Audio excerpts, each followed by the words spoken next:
नमस्कार दोस्तों, स्वागत है आपका BMJ एकेडमी में। पूर्व मध्यकाल के अंतर्गत दक्षिण भारत के इतिहास में हमने पिछले वीडियोस में पल्लव वंश, राष्ट्रकूट वंश तथा चालुक्य वंश के बारे में सभी महत्वपूर्ण तथ्यों को देखा। आज के इस वीडियो में हम चोल वंश से संबंधित सभी महत्वपूर्ण बिंदुओं को देखेंगे। चोल वंश दक्षिण भारत का सबसे प्रमुख और सबसे शक्तिशाली साम्राज्य था, इसलिए चोल वंश परीक्षा की दृष्टि से काफ़ी महत्वपूर्ण है। तो आइए दोस्तों, आज का वीडियो शुरू करते हैं। चोल वंश पल्लवों के सामंत थे। चोल वंश के बारे में हमने पहले भी पढ़ा था, जिसमें संगम काल में हमने चोल वंश के बारे में कुछ प्रमुख बिंदुओं को देखा, जिनमें से संगम युग के प्रमुख शासक थे करिकाल और इनकी राजधानी थी कावेरी पट्टनम। संगम काल के चोल वंश का साम्राज्य धीरे धीरे समाप्त हो गया और फिर वो दूसरे शासकों के अधीन शासन करने लगे।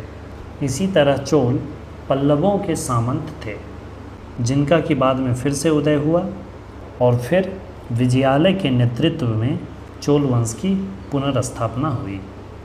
इन्होंने अपनी राजधानी तंजावुर या तंजौर, जो कि वर्तमान तमिलनाडु है, वहाँ स्थापित की और फिर पल्लव शासकों के पतन के बाद पूरे तमिल क्षेत्र में चोल वंश का साम्राज्य स्थापित हुआ।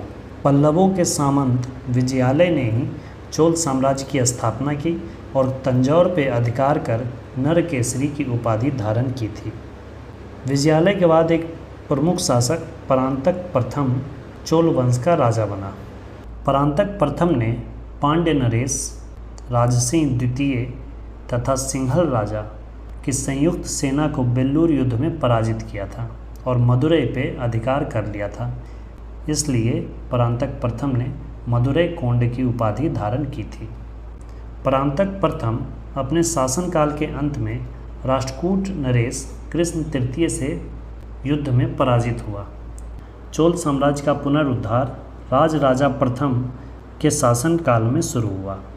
राजराजा का शासनकाल 985 ईस्वी से 1014 ईस्वी तक था। राजराज प्रथम ने ही तंजौर में बृहदेश्वर मंदिर, जिसे राजराजेश्वर मंदिर भी कहा जाता है, उसका निर्माण करवाया था। राजराज प्रथम शैव धर्म का अनुयायी था, इसलिए उसने तंजौर में बृहदेश्वर मंदिर, जो कि एक शिव मंदिर है, उसका निर्माण करवाया था। राजराजा प्रथम ने श्रीलंका पर आक्रमण कर वहाँ के शासक महेंद्र पंचम को भागने पर मजबूर कर दिया और श्रीलंका के अधिकांश क्षेत्र पर चोल साम्राज्य का आधिपत्य हो गया। राजराज प्रथम ने श्रीलंका के जीते हुए क्षेत्रों को मुमडी चोल मंडलम नाम दिया और इसी उपलक्ष्य में उसने मुमडी चोल देव की उपाधि धारण की। चोल वंश अपनी नौसेना के लिए सर्वाधिक प्रसिद्ध था। राजराज प्रथम ने अपनी नौसेना के बल पर ही श्रीलंका, मालदीव इत्यादि क्षेत्रों पर विजय हासिल किया। राजराज प्रथम के बाद उसका पुत्र राजेंद्र प्रथम 1014 ईस्वी से 1044 ईस्वी तक शासक बना। चोल वंश का सबसे प्रतापी राजा राजेंद्र प्रथम को ही माना जाता है। इसके समय में ही चोल साम्राज्य का काफ़ी विस्तार हुआ। राजेंद्र प्रथम ने बंगाल के पाल शासक महीपाल को पराजित किया और गंगा नदी के क्षेत्र पर अपना शासन स्थापित किया। इसी उपलब्धि पर उसने गंगैकोंड चोल की उपाधि धारण की और उसने गंगैकोंड चोलपुरम नामक शहर बसाया और उसे अपनी राजधानी भी बनाया। इसी शहर में उसने चोल गंगम नामक तालाब बनवाया, जिसमें गंगा नदी का पानी लिया गया। राजेंद्र प्रथम ने भी अपने नौसेना के बल पे दक्षिण पूर्व एशिया में सैन्य अभियान किया, जिसके अंतर्गत मलय प्रायद्वीप, जावा, सुमात्रा इत्यादि और भी द्वीपों पर उसने अपना शासन क्षेत्र स्थापित किया। राजेंद्र प्रथम स्वयं एक विद्वान भी था। उसने वैदिक शिक्षा के लिए अनेक संस्थाओं की भी स्थापना करवाई और शिक्षण संस्थानों तथा केंद्रों के लिए उसने भूदान किया, जिसे भोगम कहा जाता था। राजेंद्र प्रथम के बाद राजाधिराज प्रथम, फिर राजेंद्र द्वितीय और फिर वीर राजेंद्र और उसके बाद कुलोत्तुंग प्रथम शासक बना। कुलोत्तुंग प्रथम चोल और चालुक्य मिश्रित शासक था। कुलोत्तुंग के पिता चालुक्य वंश के शासक थे और माता चोल राजकुमारी थी। कुलोत्तुंग प्रथम ने भूमि का पुनः सर्वेक्षण करवाया और भूमि माप के लिए उसने अपने पैर की छाप दी। चोल वंश का अंतिम शासक राजेंद्र तृतीय था। चोल वंश के काल में ही नटराज की मूर्ति, जो कि भगवान शिव के तांडव नृत्य का रूप है, उसकी कल्पना की गई और उसका मूर्ति निर्माण किया गया। यह मूर्ति कांस्य की बनी है। इसके अलावा चोल वंश का एक महत्वपूर्ण बिंदु है कि स्थानीय स्वशासन की परंपरा की व्यवस्थित शुरुआत चोल शासकों के द्वारा ही की गई थी। चोल साम्राज्य के स्थानीय स्वशासन में ग्रामीण क्षेत्रों में 2 प्रकार की समितियां थीं। पहला था उर और दूसरा था सभा। उर एक साधारण ग्रामीणों की संस्था थी। उर के माध्यम से सार्वजनिक कार्य जैसे तालाब का निर्माण, सड़कों का निर्माण, धर्मशालाओं का निर्माण, ये सब कार्य किए जाते थे।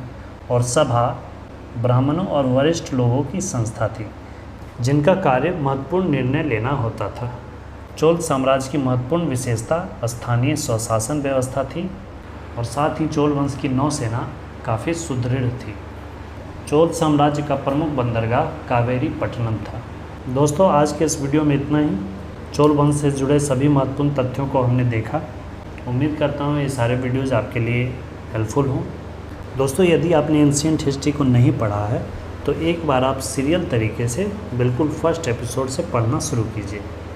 यदि आप एक बार सीरियल तरीके से इसे पढ़ लेते हैं तो आपको चीज़ें समझ में आने लगेंगी और फिर जब आप दूसरी बार जब इसे पढ़ लेंगे तो आपको कुछ भी रटने की आवश्यकता नहीं होगी। आपको सारे पॉइंट्स आसानी से याद हो जाएंगे और एग्ज़ाम में भी आप अच्छा कर सकेंगे। इसलिए यदि आपने एंशिएंट हिस्ट्री को नहीं पढ़ा है तो आप एक बार सीरियल तरीके से बिल्कुल शुरुआत से एक एक करके सारे वीडियोस देख लीजिए, आपको निश्चित ही लाभ मिलेगा।